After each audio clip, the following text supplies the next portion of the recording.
Travis, what is your ideal screenwriting life? Well, I moved to Los Angeles to try and get into TV writing. So I've been writing features much longer, so I have more experience with that. But TV writing is where I want to be at. Get the stories of working with other people's characters is a fun challenge, rather than just being God all the time with your own stuff. So thought that's probably my best place would be TV writing. Plus, I write so fast, pumping out like 6-7 scripts a year. So TV writing, they need to have that speed to get material out, in time for production. So that would be appealing to you to be in a writer's room absolutely, for yeah. 15 hours a day sometimes? Oh yeah. Getting to, especially bouncing ideas off of other people too. When you're writing features, you're just kind of by yourself at your computer, and in a writer's room, you've got, between like 4 and 10 other people that we're all bouncing ideas off each other to figure out the best possible story for the show. So have you envisioned that? Do you have like this dream board, or is there something where you're like, you know what, this is what my ideal life looks like, and I need to create that? I have never done a dream board. I've seen it. I've seen it in shows and movies where characters have that sort of thing, but I've never done it for myself. I just kind of keep my board of what stuff I'm writing right now. Keeping track of where I need to be and deadlines and all that stuff. But I've never really made an official visual element of where I want to be. Maybe I should. That would be. There you go. Yeah. When have something to look at. Right. So have you submitted spec scripts to TV shows? Yeah. I got a manager starting last year, and so it was at the very end of staffing season though. So she was only get me a couple of read piles. This year staffing season's not started quite yet. They're doing, filming the pilots right now as we speak. So I'm already got on a couple of people's read lists to consider me for staffing. So fingers crossed that works out well.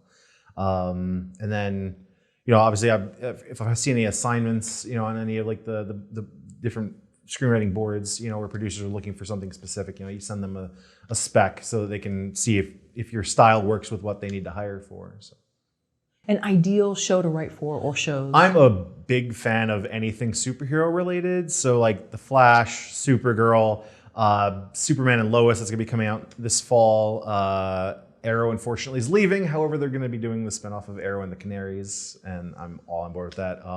The DC network, where they've got, the Titans and Doom Patrol and stuff like that. Anything with superheroes, I'm on board with. Any kind of like cool sci-fi stuff, like a Manifest that's on is fun. I like a lot of anything with superheroes or sci-fi. I'm on board with. I know a lot of people watch the HBO stuff. I feel like I'm the only person in Hollywood who doesn't have HBO, so I haven't seen Game of Thrones or Succession or any of these big things I definitely need to be seeing. Put that on the dream board. Yeah, exactly. 14 was it $14 a month or something like that? Right, so, yeah. There you go. Manifest it. What is it about the superhero genre that you're attracted to? I feel so I've never been a fan of like the super serious stories where it's like the slice of life type stuff, because I'm already living life. I don't have superpowers. I'm a Superman fanatic because he gets to do so much cool stuff, and at the end of the day still is a person with his wife and has a job and all this stuff, So I think it's a big thing of living the fantasy and being able to live within the fantasy while you're writing those types of characters and situations.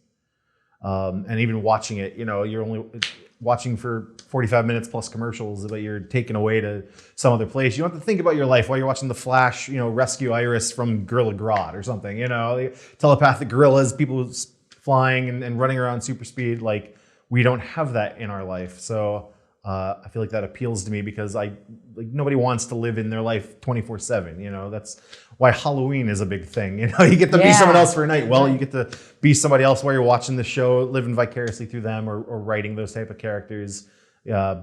Imagining, because I feel like most writers probably imagine themselves in the characters that they're writing and kind of living vicariously for that amount of time. Because you got to figure out, okay, what would they do? What would I do? How is that different? So yeah, I've always wanted to have superpowers. So I feel like that's my in there. Big comic book fan. I have a huge Superman collection. Ever since I was like 6 years old, I got my first Superman comic book, and I've been obsessed ever since then. I have like over 3,000 pieces of Superman memorabilia. So Oh, yeah, wow. I'm obsessed with it. Oh my goodness. So yeah, that's a long answer for why I like superhero stuff, but No, that's interesting because while we were setting up, we were just talking about sort of the 24-hour news cycle, and Yeah. it seems like we're just fed so much bad news all the time. All the time, That yeah. it must be nice to have that different get mindset. that escape, right? So why do I want to hear about all the terrible things going on in the world when I can watch a terrible thing going on in the city that this guy in tights is going to fix? Yeah, exactly. Right. And not spandex. Yeah.